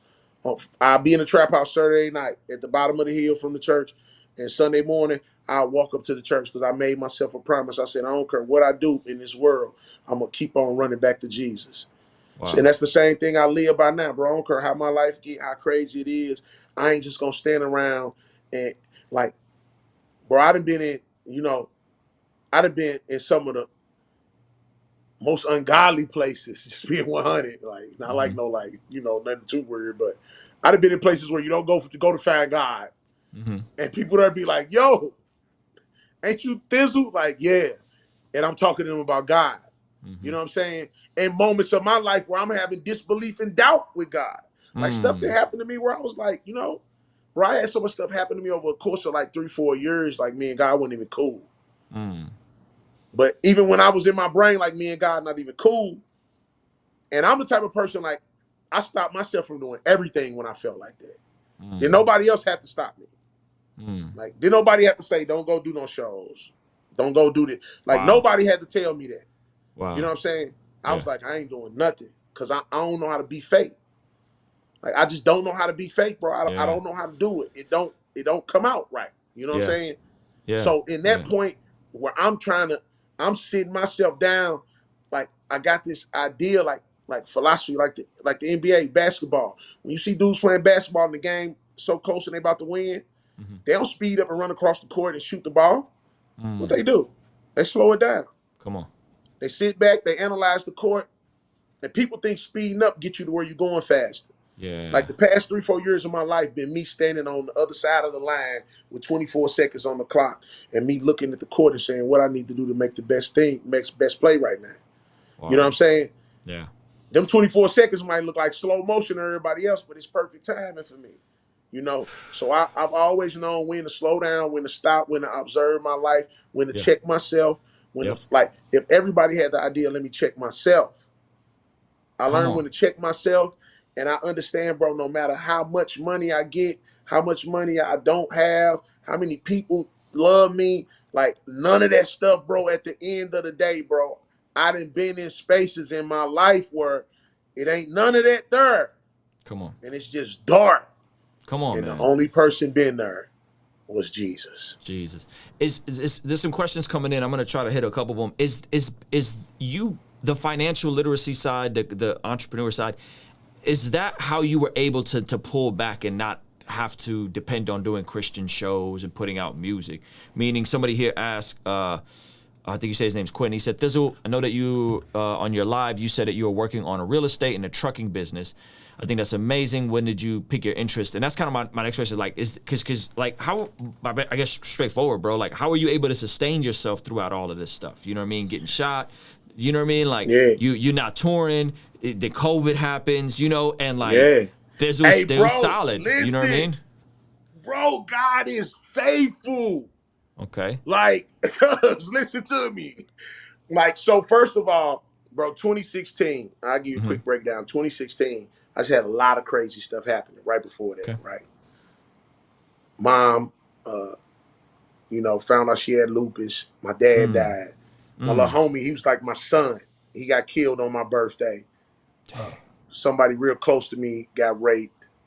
Bro, I had like so many things happen back to back. I was in a unfruitful relationship, So many things happened back to back.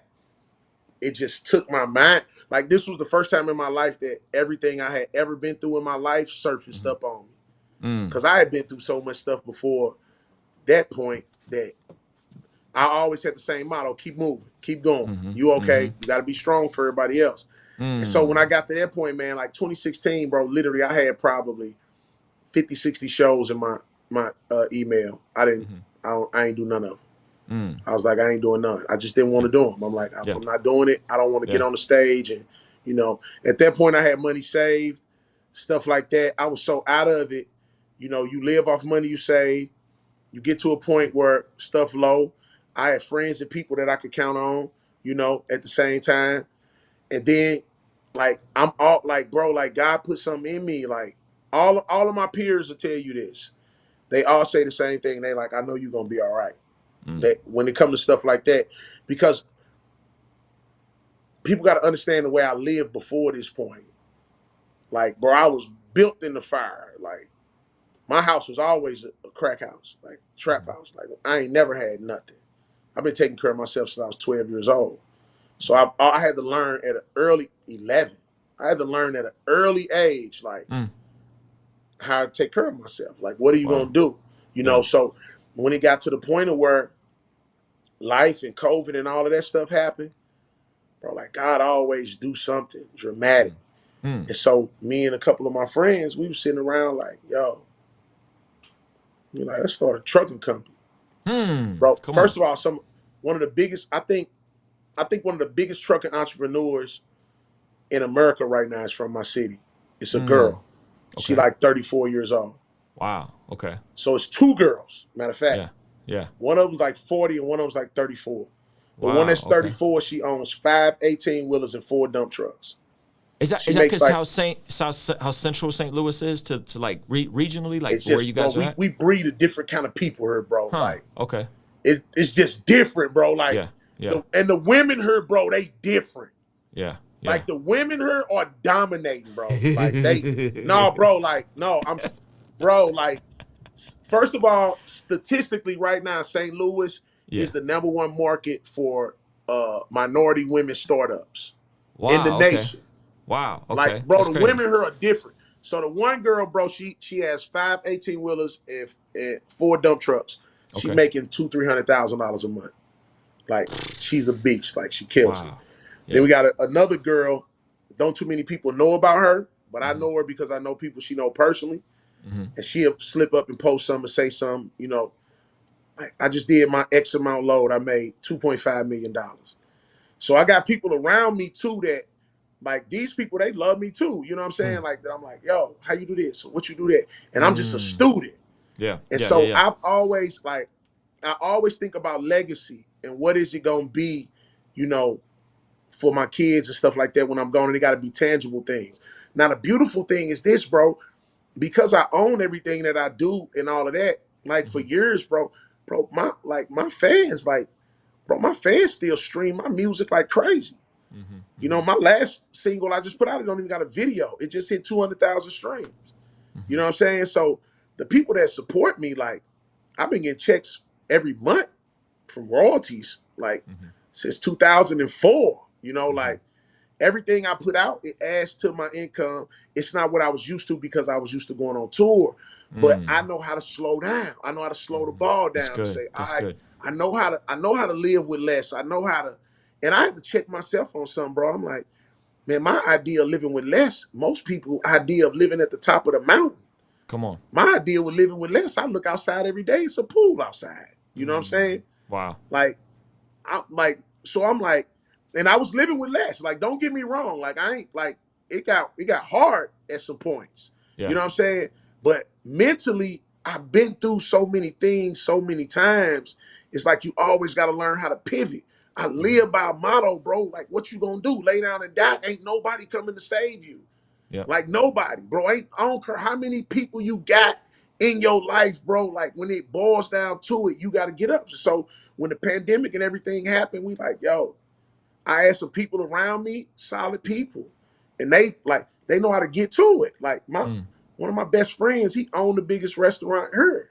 You know what I'm saying? Prime 55. Like, I watched them hustle through the pandemic and open 2 restaurants, like, and build this build up from the ground. You know what I'm saying? Like, we talking about these are luxury restaurants. This ain't no like hole in the wall.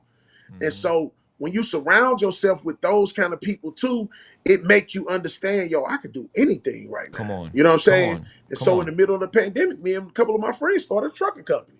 Let's go. You know what I'm saying? Like, we got 2 trucks. You know what I'm saying? Like, so it's like, and so my goal at the end of the day, my goal has always been, before I leave this world, I want 50 real estate properties. You know what I'm saying? That's been my goal since a little kid from watching my granddaddy. My granddaddy and my uncle moved from Minnesota City, Mississippi in the 70s. My uncle moved off a plantation in the 70s as a black man and moved to St. Louis and bought a 6-family flat apartment building equivalent to a $2-3 million property and moved his whole family off a plantation. So I've always seen men in front of me that just know how to get it. My granddaddy used to drop me off in rental properties that they were redoing when I was 11, 12 years old. Give me a bucket of paint and a paintbrush and say, I'll be back at lunchtime. This what you do. Paint these walls. You do it like this, I'll be back. You know what I'm saying? So I just been built different. And when I get to a spot where I know I gotta roll my sleeves up and get to it, what's somebody gonna say? You know, get to it. You know what I'm saying? Like, and so now my goal is, man, like this whole year, bro, I'm just digging in. I'm recording. I'm making some of the best music, flow wise and verse wise, I feel like I've ever made. I don't even want to take the route of going back to touring. I'm gonna be 100 with you. I don't want to tour. I don't want to go on a tour. Yeah, I just want to make music. I don't want to tour. I just want to make music and speak into the culture. I can do that from where I'm at. I can do that from her. I got an artist in St. Louis that I want to work with. It ain't even a rapper. She's a singer. She's probably gonna be one of the biggest singers you've ever heard in your life. You know what I'm saying? And so my goal now is to help build this up with this company. And the end goal is to have at least 5 more running that I can put into different hands of my kids. You know what I'm saying? My sons, let them do their thing. And I plan on diving full-fledged into real estate. It's the only thing that works for you while you sleep. Like I could have 50 properties. I could have 10 properties and never have to move again in my life. But I got 50 properties. I don't even got to think about what I'm going to do with the rest of my life. I can do whatever I want to do. I can take month-long vacations. I can go around the world and speak for free. And I just been doing, and it forced me to do things that I always wanted to do. So right now I'm building studios for underprivileged kids in the inner city. We got the first one finna go up. Me and Calvary Chapel from California partnered to do that. So the first one of those finna go up. I got St. Louis County Juvenile. They already on deck. We finna get, paperwork together to do the one inside the juvenile center. I created a curriculum. So it forced me to do things that I always wanted to do, to lean into my passions. I was telling people 4 years ago, ask anybody around me, 4 years ago at the height of us touring, running around, doing everything with 2012, 2014, those years, every time somebody asked me what you want to do, I would say the same thing. I said, man, I want to find a way to make money so I want to be able to go back home and pour into dudes and build and create programs. I was saying that stuff 4 or 5 years ago, but when the money good to you and you traveling and you ain't got time, you ain't focused on that. But that was always my desire. I ain't never said I wanted to win a Grammy. I ain't never said I wanted to go platinum. And I know myself, stuff that I want is going to come out my mouth and I'm going to go after it. And nobody can stop me from going after it. Now, I always said I wanted a Nobel Peace Prize. I'm going to get one of them before I die. You know what I'm saying? But other than that, like I'm being who I always wanted to be. I always wanted to be influential. I ain't never wanted to be famous. Man, you inspiring me, bro. New music on the way. Somebody asked how's the approach been since recovering from getting shot. You make music different. When is it coming out? What's popping with the music? I definitely make music different. Okay. Like, bro, it's something like when I got shot, I didn't feel like I was finna die. You know, like at that moment, I'm just being 100. I never was like, oh my gosh, I'm finna die. I'm finna die. Like when you in that type of situation, if your brain ticking on the right cylinder, you're not thinking about dying. You're thinking about what you need to do to survive. Well, did you fire back? You fired back. I shot first. And nobody touched me. Okay. Yeah, they ain't put their hands on me. Like I ain't get robbed. Like nobody go in my pockets. Like none of that stuff. Yeah, because I saw the video, and in the video it looked like they approached you and you shot, and then they shot at you, which was because you put a music video. Wow, you just knew it was going down. So when I saw him, I saw the dude walking up on me, and he had a gun out. I'm like, yo, bro, what you need? I'll give you what you know. Yeah. What you need? I ain't even got no money on me. What you need? Like, you know what I'm saying? When he cocked the gun back, I upped my gun and started shooting. So we had a shootout. Like they didn't touch me. They didn't put their hands on me. And I got shot from the back when I thought it was over. I thought the whole thing was over. Like they shot me from the back. Oh, I see. I ain't even get shot from the. Was the video depiction pretty accurate? Like what you showed in the music video? Was that pretty accurate? Wow. Yeah. So I got shot from the back, and when I got shot from the back, I was in the middle of the street. Shot at the car again. They pulled off. You know, but I never thought I was gonna die. My whole time in my head, I was like, your brain clicking on the right cylinders at that moment, you're gonna be thinking, what do I need to do to survive? You know what I'm saying? Like, if you start thinking about I'm finna die, you probably are, because you're gonna freeze, you're gonna shut down. You ain't thinking about what you need to do. You know what I'm saying? And so, but it was after that when I went to surgery. Like I remember going to surgery and the dude, first of all, when I got shot, I went to the hospital. I was like, hey, yo, what time can I leave? Because I got something to do tomorrow. For real. True story. No lie. I ain't trying to be. The first thing I thought, bro, when I got shot, I'm going to tell you the honest to God truth, and I'm not trying to be cool. The first thing I thought when I saw the dudes get out the car with the gun, I literally said, dog, I'm finna straight mess up my favorite shirt. This is not cool. That was the first thought I had. I'm like, I'm finna straight mess up my favorite shirt. And then I'm like, man, my day was going so well. This is what I'm thinking in my head. Like, my day was going so well. Like, this is crazy. And then it just started happening. So after it happened, I was thinking the same thing. I'm like, bro, I done seen people get shot and not go to the hospital. Like, that's growing crazy. Up. Like, I know people, bro, right now in real life that literally got shot. They had a word on their arm. The bullet went through one of the letters, came out the other side, and bro went home. Like, and was like, I ain't going to no doctor. When I was younger, we was into a little situation with some dudes. Some dudes rolled up on us, and they shot at us with a shotgun, right? I go in my homegirl house, I got braids. You know what I'm saying? We in a little demo. I got braids. One of the bullets grazed me in the head so hard, it knocked my braids loose. I had a crease in my head, bro. I'm bleeding. I can't hear because it's got my ear ringing.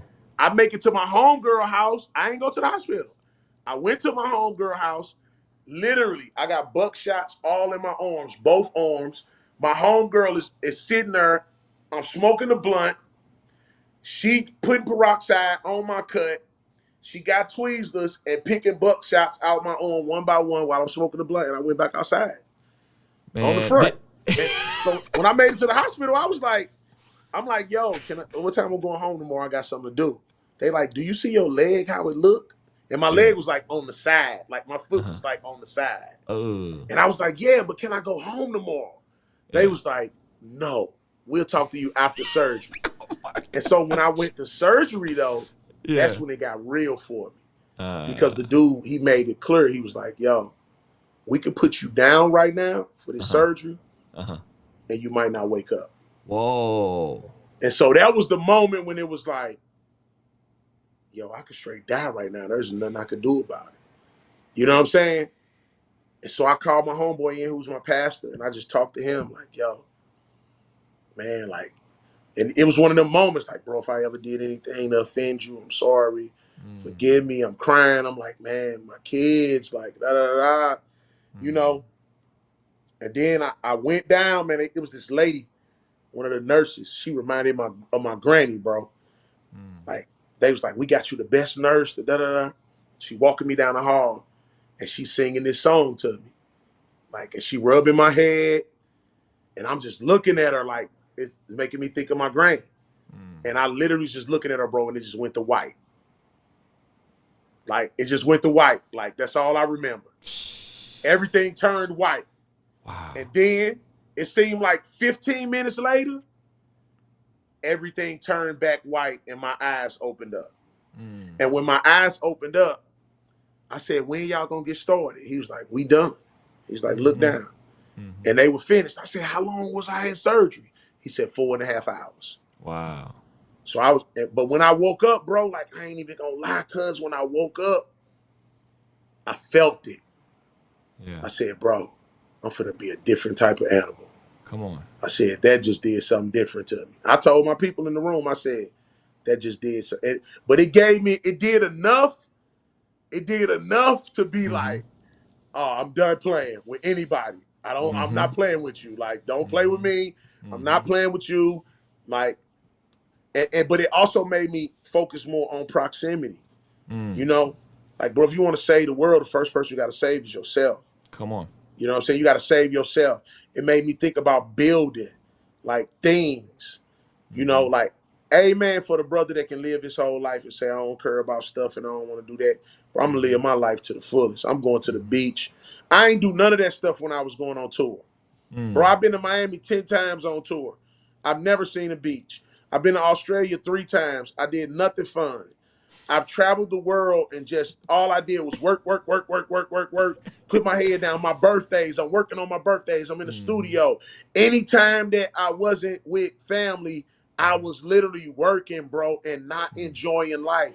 And I was like, dog, if I would have just died, like God put all this stuff for us to enjoy too, bro. Like we're not robots. So I'm enjoying my life now too, bro. I'm going to the beach. I'm gonna hang out with my friends.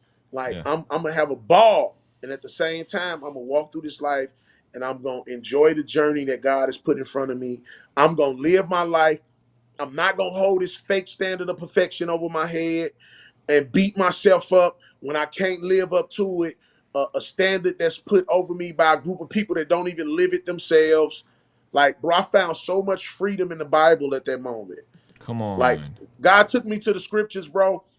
I found so much freedom in the Bible. We live in a church culture where people constantly try to make you think that you have to be perfect, whether they say it or not. They'll get up there and say it's not about being perfect. They put on this perfect persona. They put on this thing that says, "Oh, I'm doing everything right," and these are the people that God uses, bro. That's so contradictory to the Bible. Like, it's so contradictory to the Bible. Like, I believe in sanctification. I believe in the pursuit of holiness, but I also believe that men and women are going to stumble through this world and figure it out. And some of those very same men and women are going to be the same people that God are using, like, extremely. And it's not going to be in the traditional context of the church. You might not get up and preach at a conference. You may never speak at a conference. You may never speak on a Sunday morning. You may never do none of that, bro. But what I'm telling you, like, don't quench the fire of God because you feel like you're not perfect or your life not adding up to what people think your life's supposed to add up to, bro. When I went to the Bible and saw that, bro, I was like, oh, I'm good. I'm good, and me and God good. Like, everybody else, they gonna have to deconstruct around me. For real. Man, I could sit and talk to you for hours, bro. And I actually got a ton of more questions. But whenever me and you link up, man, these be the conversations. We just sit here and we just talk. Sometimes it's music industry stuff. Sometimes it's stuff like this, and it's always fun. Man, are you gonna do some sort of YouTube something? Like, cause I feel like, based on this conversation, you got so much value to offer, man. And this is a way, Thisl, that we could take this and scale it, right? So you don't got to sit and talk to as many youngsters one-on-one.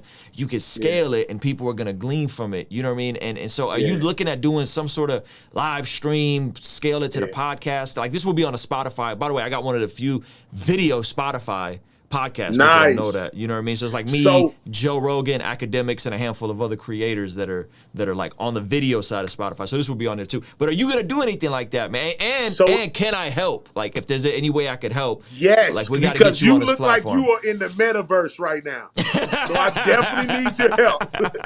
But man, so it's crazy, bro. People like, I would say probably earliest back is 2013. Like, people like, yo, do a podcast. Like, do a podcast. So I've been constantly thinking about that. One of my homegirls, she's like a radio personality for like Radio One. She sat down and taught me that, like, this is how you clock. And then, I've been having people just pour into me about it and talk to me about it. And I'm getting to that point. You know what I'm saying? Like, I'm going to be honest, over the past few years, I just needed time to myself. So I wasn't rushing that. I wasn't gonna put no time on that. I didn't care about what I was missing.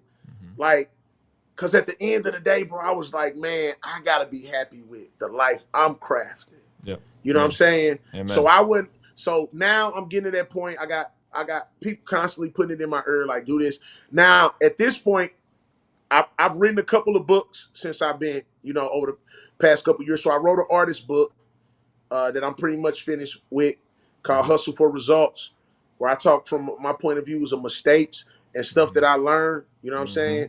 So I got a couple different books that I wrote. Definitely gonna get into podcasting, and that's why I started doing the videos though, on my Instagram and places where I just get on there and start talking.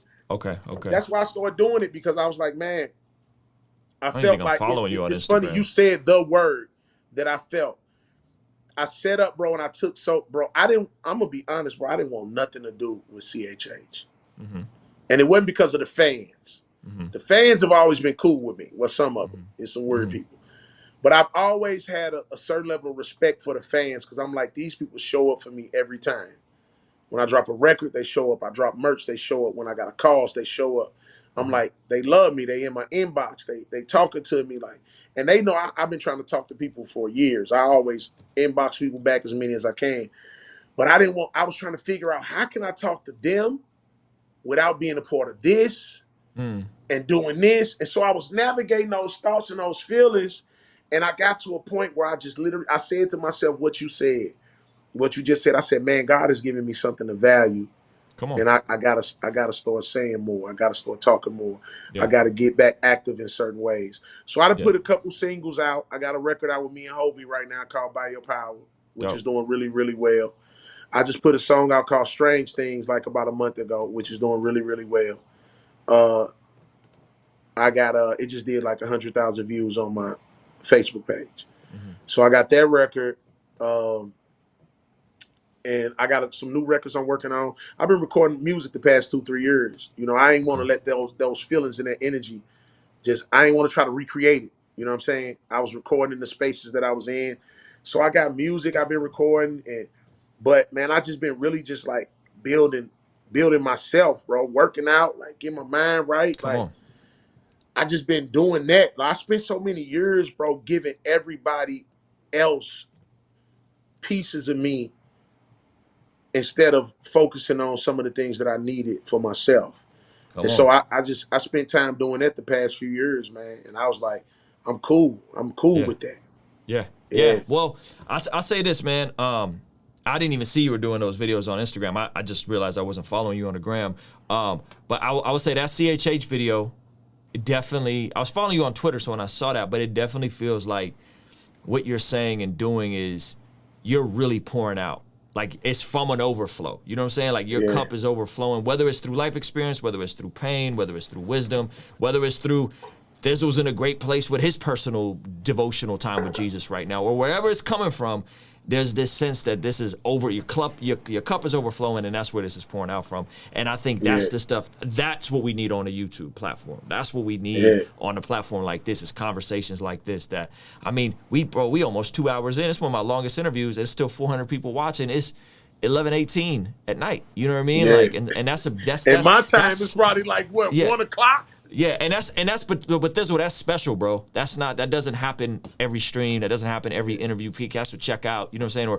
Or you could tell the person I'm talking to isn't congruent. They're not fully present in being themselves, transparent. You know, and that's a skill to be able to get on camera, talk like this, and really be you.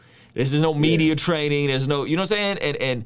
And that's beautiful, man. So I'm gonna chat with you and send you some resources. I got this Master YouTube Live course that I'm gonna send you. Check that out. You know what I'm saying? And if you need help, like setting up your studio, let me know, man, because I would really like to help. It was 2:18 on the East Coast. Shout out to y'all on the East Coast, man. Shout out to the East Coast, because your boy is over here like, soon as this over, I'm going to bed. Yeah, I mean, same. Thisl, thank you so much, man. Listen, bro, what can they find? I think it's just Thisl on all platforms, right? Instagram, Twitter, YouTube. Thisl, any platform. Everyone, Thisl. Guys, go check out Thisl. YouTube, follow him on Spotify. Anything. Yep. And I'll text you when we're off. I'm gonna get your email and send you this login so you can check out the course. And if you need any help in any way, shape, or form, brother, I'm here, man. Appreciate it. Hey, I'm gonna tell you real rap. I said on the first video, I'm like, man, I ain't finna keep talking about this. But when you said let's do it, I did it because, one, we've been trying to do this since 2019. But I knew me and you would have a good combo. So I just want to say I appreciate you and what you're doing. I peer in from time to time and see your stuff too. Like your evolution, like, it's amazing. Like, I've been peeping it. So yeah, I think it's dope, bro. Keep going. Appreciate you, man. Thank you so much, brother. I appreciate you guys. Thisl in the house. All right, y'all. Peace. All right. King's Dream Entertainment. Ruslan. Thank you so much for making it to the end of this video. This was a long one. This was a doozy. There's some links in the description to some free resources that you can check out. And there's these videos over here with other videos that are recommended from me and YouTube to you. If you want to go the extra mile and really help videos like this happen in person, I was trying to do this in person with Thisl. Sign up for our Patreon community. By far the illest way to partner with us here